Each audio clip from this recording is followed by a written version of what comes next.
time, introverted by your distance from me and by mine, but the chameleons who sift through the trees. Alrighty then. Ooh, guide.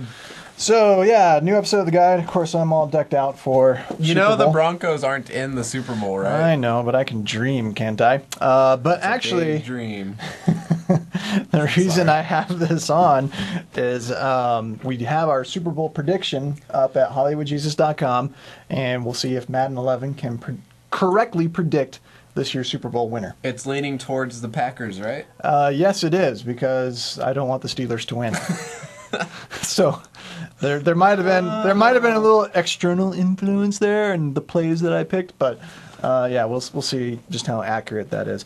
Actually, what we want to talk about, a couple things today. First, we want to kind of compare the 3DS with the NGP. And we're going to kind of go which one's the pros and cons and see which one would be the best investment should you buy? As a handheld gaming device. So what are your thoughts, just from what you know of the two, what are you kind of leaning towards and why?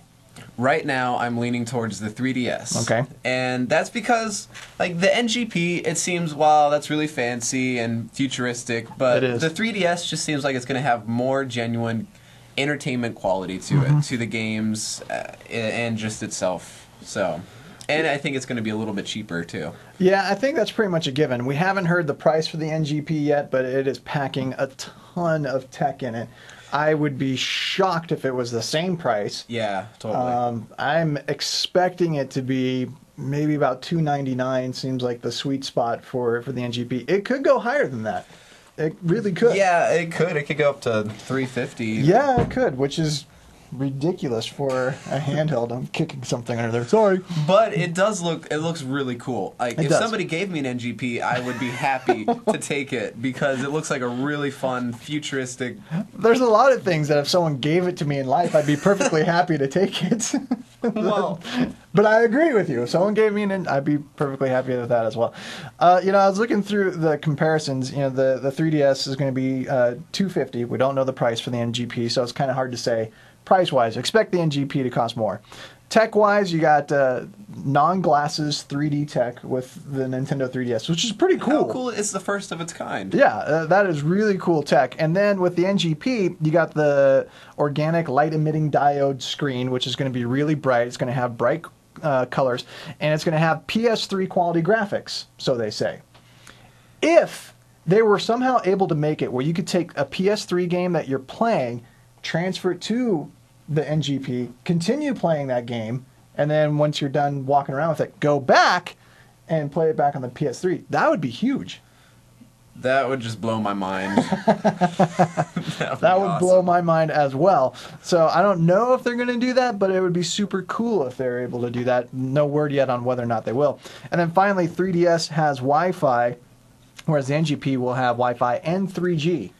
Not 3D, 3G. But the 3G, how much is that going to cost? I'm still haven't waiting to find out to see what kind of service you're going to have have for the 3G. So there's a lot of unknowns with the NGP, and so yeah, I'm with you. I'm kind of leaning towards the 3DS, mainly because the 3D aspect of the gaming could be a really unique, really cool experience. Totally. Whereas a handheld PS3, I don't get quite as excited about that. Yeah, and something about just having a Nintendo system is a little bit nostalgic too, I think, Yeah, for a lot of people. Yeah, totally. Because they're really the pioneers of that whole department. So I think we're both coming down on the side of the 3DS right now. We'll see how things develop with the NGP, first and foremost, if they come up with a cool name for it. Because no matter how cool the tech is, I want to, hey, check out my NGP. Wait, what? What is it? An NGP. What does that stand for? Next Gen Portable. Woo! So I'm hoping they come up with something slightly cooler than that. Now, the other thing we wanted to talk about was Bulletstorm. Something you should never, never buy. This is a game that has presented a moral quandary for us. First of all, share your impressions. Okay. This game is like no other. Very over the top, almost comically graphic as far as the amount of blood and guts and violence. Mm-hmm. And the entire theme of the game is kill with skill. Yeah. Yeah, the whole point of the game is to find as many creative ways as possible to kill the other guys. I don't even know if they're bad guys. I mean, No, I don't know what they are. They all They're seem just- pretty bad in this game to me.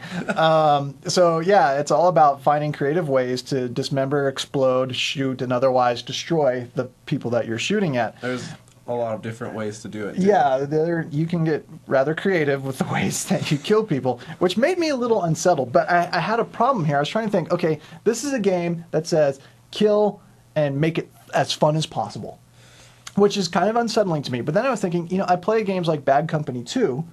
Again, you're out there fighting and killing. Right. And I find that enjoyable. I mean, obviously I play it, so I think it's fun. And I couldn't decide what's the difference. You know, Bulletstorm just takes the concept of killing the bad guys to the extreme, and I'm like, I don't think that's very much fun. And yet, something like Bad Company 2, I enjoy the combat in that. So I think it's just how it's. I think it's just all because how it's marketed towards you. Because with Bulletstorm, your goal is to kill and to be as creative about it as you can. But with other, which is unsettling to me. But with Call of Duty and all those other shooter games, you're really trying to complete a mission, and taking out the enemy is part of. Because it's war mission. games. Yeah. And we have a better time thinking of it as, if it's war, well, then of course people are going to die. That's part of war.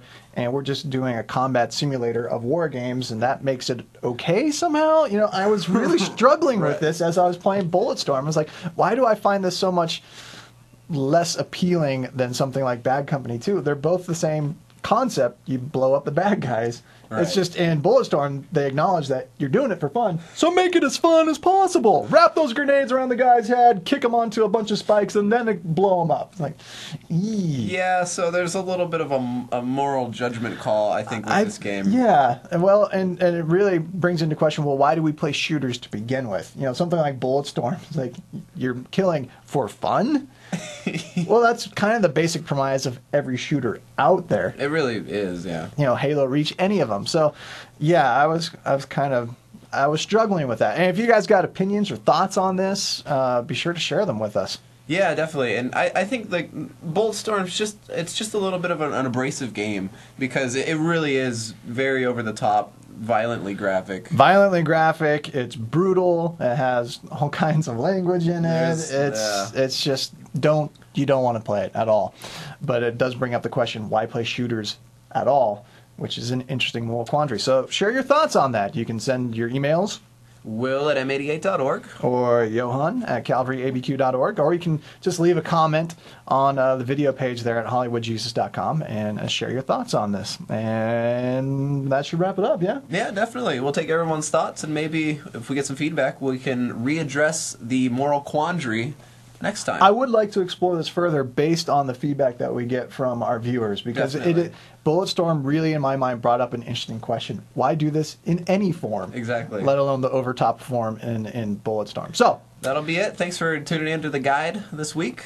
And we'll come back with more gaming goodness and reviews from Christian dudes Gaming next time. Goodness. Oh, yeah. Sounds like candy.